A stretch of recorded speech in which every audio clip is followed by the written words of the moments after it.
Hello, I hope you're good. Welcome to another kitchen gadget video. We're going to start today by making a cake with some Creti Bocca cake mix.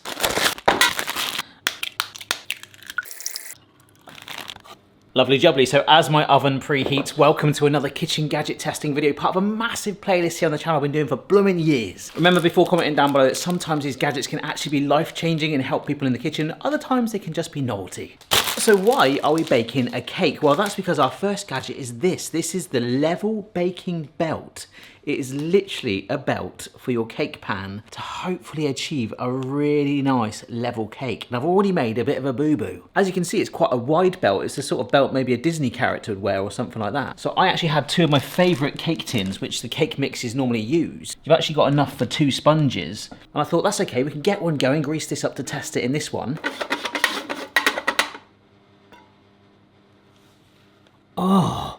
Yeah, so that's not gonna happen, is it? That is far too narrow. However, my top hat tin, which you've already seen, I actually call it the top hat tin. It generally looks like it could be. I'm not gonna do that. I'm not gonna do that. It's much wider and it should fit that belt. But to test the belt itself, we're gonna do a first bake with the top hat tin. We're doing nothing to it, just to see if we do get any doming whatsoever. I tend to find that when you do, it just sort of deflates anyway, you know? Plus we've got to soak this thing in water later, so I don't quite get that. There's a few warning labels on it. Oh, and if you're wondering why I've got a captain's armband, maybe someone on the Patreon will tell you what I'm doing with that on, but just don't worry about it.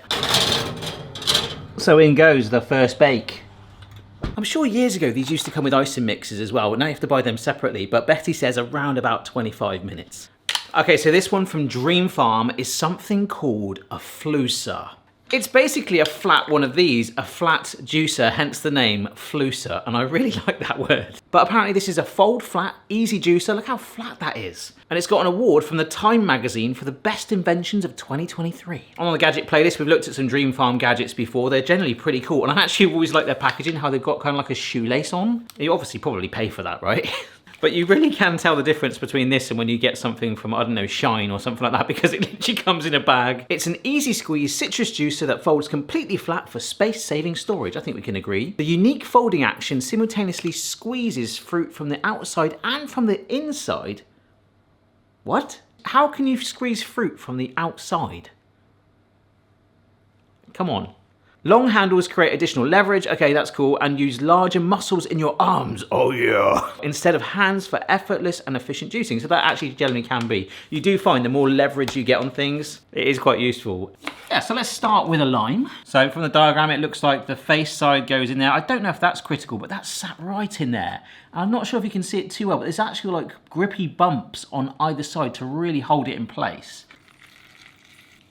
Oh wow, that's really cool. Look, the leverage, what they're talking about, like it really does feel like I've squished that flat. I mean, look, you wouldn't know there was a lime in there. Oh my word. Look how hollowed that is. Looks like I've cored it out and eaten it. I can't actually see any pips or seeds in it whatsoever. So I think we'll just go, let's do it again. Oh, it's really not needing that much effort whatsoever. The way it's hollowed, it's so good. It looks like I've actually sort of properly squeezed the juice out on an old school one. Oh, there's a lot of seeds in this. This is a good test. Here we go. That's one down thing about it. It's hollowed it really, really well, but some of the pips have got caught there. So I wonder if you just... Oh no, pips just thought, oh no, there are actually pips in the bowl. Damn it. I'll fish them out to try again, because this has won an award. I want to be fair to it. But look, pips galore in there. In it goes, and let's just... Oh, wait, a pip just literally fell out of it. That's a good start. Here we go. No pips. So at what point can I open it and the pip's gonna fall out? See, they are in there, they are caught, but some of them, as soon as you open it like that, it wants to potentially try and fall out. And also they're sort of just stuck in there now, so as good as this is, I've now got to kind of open it like it's doing the splits. Yeah, and kind of like scrape them out, because if I close it like this, I mean, they get stuck. Oh, I don't know if I like that part of it. It's so good for juicing it. And like, I guess if you tap it out like that, it does come out, that's absolutely fine. But we really want those seeds to get caught, like otherwise other zesters. And indeed this thing, that's why it's so good, because it just catches all in there. It just can't go anywhere. Whereas this one has got that gap that creates as you open it. Lovely jubbly squeeze there. Orange just completely pulverized. I mean, that is insanely flat now. Look, that is in there. That's pretty cool. For juicing, it's fantastic, but there we go. Come here. Look, I'm actually collecting, and I know there's another one. I've just saw another one too. It's a little bit of a trade-off. I personally think that I prefer this one because of it. I just know that it works. It catches the seeds. It's slightly shorter, so it does take up less space in your drawer in that way. Of course, there's that little bit of a bump in it, but that sort of, I guess, sieve strainer at the bottom of it has never ever let me down. I do really like this. I mean, look how flat it was, and it really did get every speck of juice out. I'm not going to get more citrus fruit and literally do a measurement comparison of that. And of course, having those longer handles for some people to give you that extra leverage, as it said, is actually really, really helpful. It was extremely easy to juice all those fruits. So is it stonking? Is it stinking? I'm going to actually say stonking. I mean, it won an award. And I suppose you could get used to that pip catcher. That thing there, it just needs a little bit of a tweak and it would be phenomenal. Oh, that's refreshing. Top hat is out of the oven, and you can see, thank goodness, there actually is a slight curvature on it. Like, granted, it's not the biggest curvature on there, but you can definitely see that shape. So to be fair to it, I'm gonna let it cool down fully, because to be honest, as I stand here, and I know some cakes, all about your cake mixes, sometimes they actually bulge up super high, but I generally do believe, as long as it's cooked through, and I have checked this with a skewer, it does tend to roughly deflate to its size. But, you know, this is a little bit uneven, I'll give it that. And of course, if we are to believe the image on the baking belt packaging, this should be very good indeed. Anyhow, this is a perfect example of what I was talking about with the Fluicer. But I guess you get what you pay for, and this was the packaging on it for this extremely budget and conveniently reminder of the last Gadget video. Pepper seed corer remover. Oh, actually, look at this. I've spoilt here. They've actually put packaging inside packaging. Oh, gosh. And here it is. It is, oh my God. I feel like I could genuinely 3D print this. Very sharp edges. Just before I washed this, on the last Gadget video, in fact, I've signed this to one of my Patreon supporters. It was Samantha, I believe, that won it. Yeah, it was a chili de-seeder, and it wasn't the best, but then again, my chilies were all really weirdly shaped. So let me just get this washed, but a massive shout out to all my patrons that support the channel to basically keep the running costs and the thing alive. It's massively appreciated. If you fancy checking it out, here's a link to my link tree with everything I do, and the Patreon link's on there. So look at this. It's almost perfect for it. I'm pushing it, ooh, into there. Oh, it's split the pepper. It's split the pepper. Can I use the lid? Can I use this? No, I can't. It's not letting me twist it too easy, but, oh, look, it's not 100% perfect, but run that under the tap. That's actually done a really good job, and unfortunately for this part, that's the only thing it will work with. So I've got myself a nice pepper here. It's about the right depth, really. We'll go in through the top. There's more serrated edges on this one. Ooh. And look, oh, that's gone right in there. Oh, it's not broken it. Oh no. It's just pushed it to the bottom. I don't know if I should have taken that lid off, because the top of it has actually, as we pushed it down, acted as a bit of a cafetiere. Like a coffee press, just pushed all the other seeds down. We have to try that again. But if I just take the end off it, I mean, that's another way you could do it. Look at that. A little wash through, there's a few seeds hanging in there. I feel like that's the story of this video so far, is just seeds and pips. Yeah, a little tap and they've all fallen out. Right, let me try again. So this is a slightly bigger one, but we'll take the top off so we can expose what we need, push it through, get to the bottom. No. It's pushing it down. So with that theory, oh, a lot of peppers. If we take the bottom off, which has got no seeds in it, so you could chop that to your heart's content. Oh, look at that. That's the way to do it. Push it through from the bottom. That, and a few taps like that, there's seeds going everywhere. Oh my gosh. That is absolutely clean and hollowed from those seeds. Right. I don't know if this one's going to work. This is like a longer pointed pepper, but we can see the end there. I love the curve on it. So, you want to be in a movie, huh? But if we just, again, take that bottom bit off, got to give it a little bit of a twist at first, push that through and try and guide it. Ugh. Yeah, it's not going to reach the end. No, it's, yeah, the end's too narrow. We'll have to try and either go right the way through it. Ah, oh, there we go. And I guess, actually, look, you can rip it off of it like that.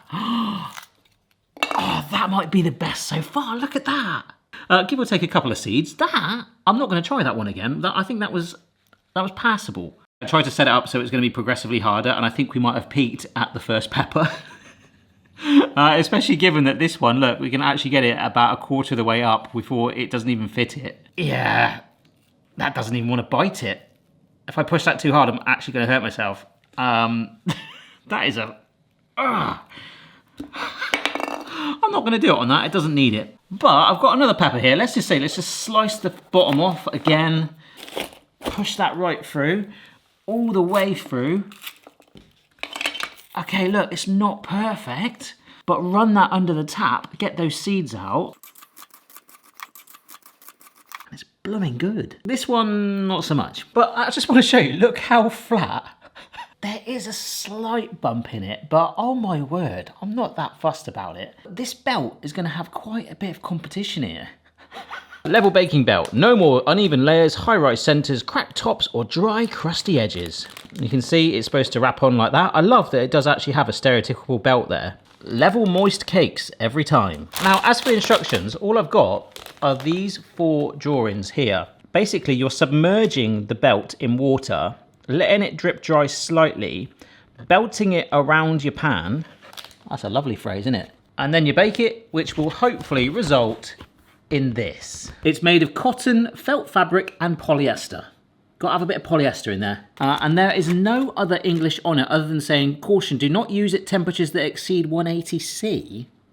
Well, Betty's told us to bake it at 160 fan, which is 180°C. Check that the baking belts are not in direct contact with any heating elements, gas flames, or the sides of the oven. Okay, there's got to be quite a big belt or pan. So it does say no more uneven layers, high-rise centers. We kind of just got that a bit. But then cracked tops and dry, crusty edges, which we do have actually a little bit of crackage in here, and there are some sort of crusty edges. And that's all I've got to go by, so we need to plunge this in water effectively. Is it just gonna steam it? Oh wow, look, warning. Look at this. You hold that end. Warning, before using, please thoroughly saturate with water. To clean, use warm water only. Okay, in you go. I'm gonna fully saturate you. I really did not think I'll be doing this. Sometimes these gadgets, I've had this one for about 3 years. It sits in the box, and every time I look at it and go, I wonder what that's going to be like. I never imagined that I'll be dunking it in water. The belt goes around. It really is a belt, isn't it? I don't know if this is going to work, but it makes me feel like I'm really like looking after this cake. It's like caressing it, but I'm really trying to get it tight on there. Right, let's go. Look at that. Oh my gosh, it's steamed the minute I put it in there. What do we think? Do you think that's going to work?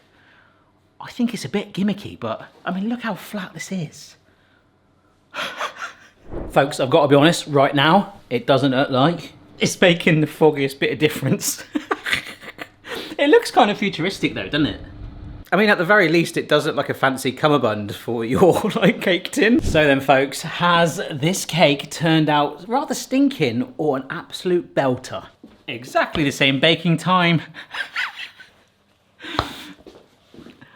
We've got a crack in it, and it's actually way worse. Like, the rise on it is actually noticeably higher. Look at that. It's worse.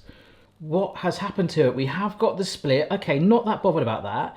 Around the split, these bits are crispy. So we've not got that. But I will say there is a slightly more delicate, like spongier, higher rise in general. We need to let it cool down to fully see what it's done though. But to be honest, check out this, look at the uneven colour on it as well. Like, that's the same cake for the exact same amount of time. That browning versus that. However, it might taste different, but we've got another gadget to look at whilst it cools. All right, so before we finish with a really fun one, and of course check back on that cake and see what it's doing, this big old 3-litre tub is a microwave steamer. You got your steam vent there, which you push that down to open it, which you must do whilst it's cooking. But let's steam. But I think steaming is really underrated, so I can pour this in.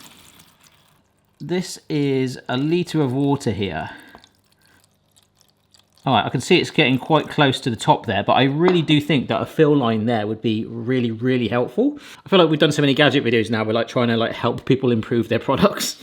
Because if we fill it over this line, we're effectively not going to be steaming it, are we? We're going to be kind of just like boiling it in the microwave. Now, the only other thing that I found quite interesting, as I've just got this washed broccoli here, is that it's giving you a tip that like the more stubborn vegetables should go towards the outer edge. So they're the ones that are going to need a little bit more work and softening up. So I've got some carrots, which I think, I mean, I like a carrot. I've got nothing against it, but it's quite stubborn, isn't it?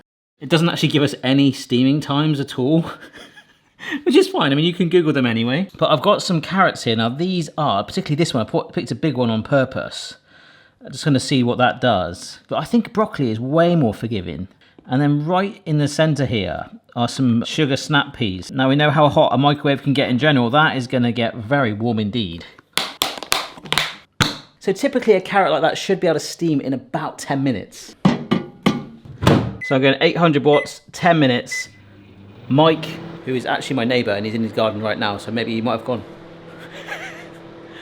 Let's trust the process. See if those stubborn carrots on the outer side soften. And the really cool thing with steaming, which ironically is sort of what, oh my gosh, this is sunken right down. Sort of what our belt was trying to do, I think.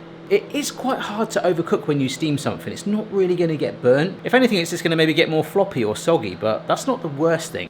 I feel like oven gloves are absolutely mandatory for this. This feels actually hotter than the cake tins have. Oh. Oh, plenty of water left in there. So let's let this cool down for about 5 seconds.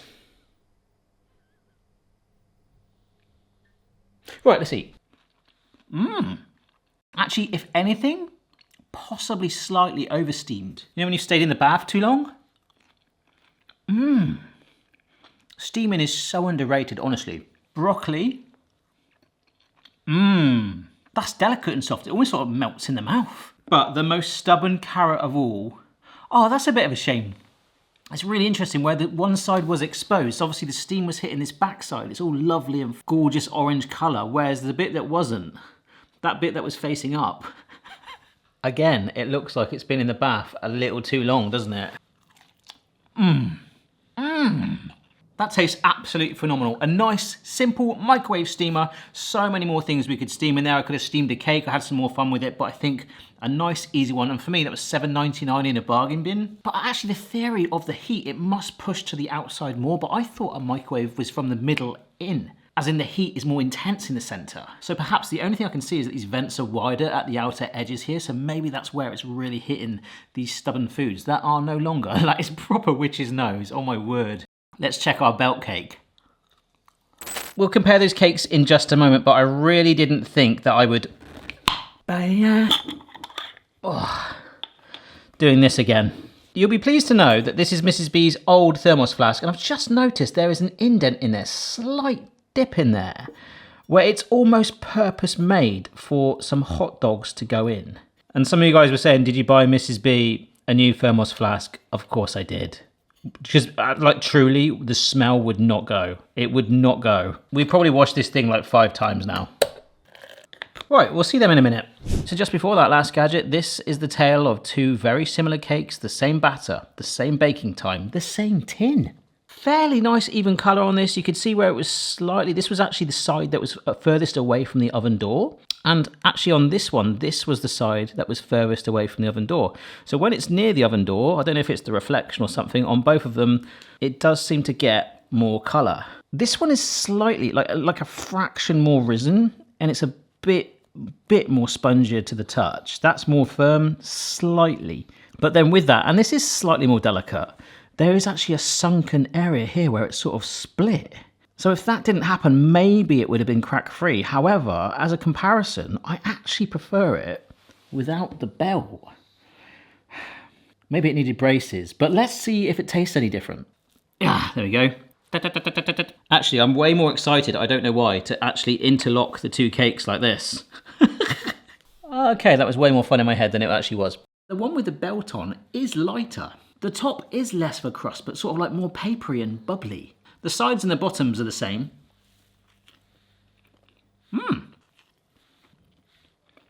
What? Wow.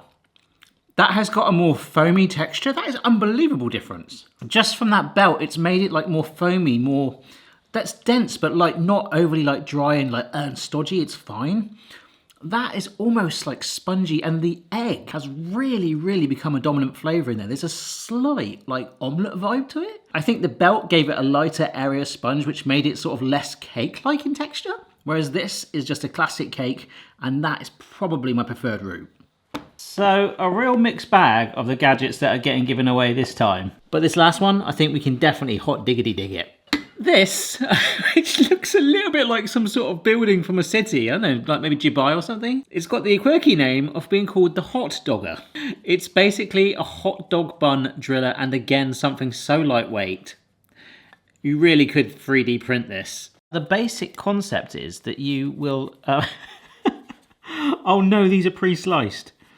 You basically drill into the hot dog bun. Oh no! These are already, they didn't say sliced on it. Every other hot dog bun in the supermarket I went in said sliced. I was like, oh, these ones aren't sliced. That's a good job I bought a baguette. I don't think it's going to core through the crust, so we're going to help it a little bit. Oh my word. We're drilling straight into that. Oh my gosh. Look. So we could put foil around it on the go, but if we wanted to, we could pluck that bread out of there and really hollow it. But it's just, you know, like with bread when it's like this, it sort of get compresses. That's actually quite dangerous. And in fact, I've got one here just for 1 second. Let's just see, is this better? Sort of scratch it a little bit. Oh my gosh. Worked better than the actual chili pepper one. Right, I only bought one of these, so this is what we do with it. So I bought an 8-pack of those hot dogs, and they're all sliced, so I mean, we will use them. It just means I'll have to take the thermos flask inside for the family. So what I'm actually going to do is use a glass to help keep it upright a little bit. There we go. I've got some cheese here. Oh my gosh. Ketchup. Mustard. Okay. A warm... Oh, that is lovely and warm. Oh my gosh. Okay. That doesn't want to go all the way down, but we'll help it with the drill. Get it in there, mate. Get in there. To help it. We're going to help it. We're going to help it. Get in there. Look, that's amazing. I've got to be careful here, because as I'm pushing down, it's starting to split more and more. Another courtesy ketchup and mustard squirt. Can we plug that in just a little bit? Oh, gosh. It's done its job though, it drilled down, didn't it? Look at this. So my original plan was to core one hot dog, shove a bun in it and walk around with it and like eat it on the go. But despite us warming up the hot dog, we put in some cheese. So let's bung it back in, Mike. I don't know, like a minute, and just hope that it doesn't explode. Oh, look at that cheese spilling out. Oh, you can see the steam coming off of it. I don't know if you've microwaved much bread before, but there's a point. If you microwave it too much, it will turn into a rock. We did not hit that point. That's good. An entire dog, not you, Boston, mustard, ketchup, and that cheese melted and hopefully fused together. Yeah, literally this base bit here. It's just full of bread that's been rammed down. There's nothing in that bit. Oh. That ketchup and mustard is super hot. There is cheese, look. Look at that cheese wanting to fall out. Oh my word. I feel like I should play some Enya music right now. To be fair though, as exciting as one of these hot dog buns would have been for the Hotdogger, the freshly baked baguette vibes, and warming that back through as if we freshly baked it. Maybe it should be the baguetteler. I think we've definitely demonstrated it enough, and I want to salvage these hot dog buns. I might as well use them. So here's today's gadgets in order of stinking and stonking. The worst, unfortunately, has to be the bake belt. I mean, it looks like something Flash Gordon should wear, and we saw the difference. Although the texture it produced, I did like that. It was fluffier. This pepper thing is actually okay. I don't like the middle bit, and it could do with a handle, especially be able to twist it and pull it out. However, we found a way around it. I do have another better one. The Hotdogger, or the baguette doggler as we saw, I think that actually worked really, really well. Enough said. What feels like about 5 hours ago, that's because it was. The Fluicer, I really liked this. It really impressed me with that opening there. Like, rrr. The only thing I would say is that pip catcher needs a little bit of improvement, but for that leverage and that fitting in the drawer, it's such a flush thing, and how much it got out of those lemons and limes and oranges. It was like we drilled through it, to be honest. It was that good. Just the pip thing let it down, but that is stonking too. But my favorite one by far, for simplicity, for efficiency, and also like really healthy, nutritious cooking.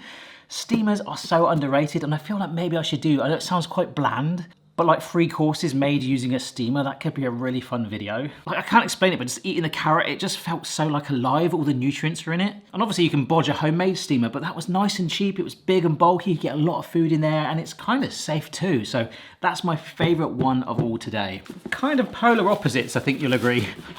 Cheers for watching, guys. If you've seen any cool gadgets, maybe get in touch. I've got my Linktree page here. You can kind of pretty much find me anywhere on there. I'd love to give it a go if I've not done it already. Remember, check out the rest of the Kitchen Gadget playlist and let me know down below which one of these was your favourite. See you later. Bye. But the most fun one was probably this. It's such a simple thing. I mean, you could probably just use your hands. So do that if you want, folks. I'll see you later. And by the way, Boston has had a little hot dog or two during the filming.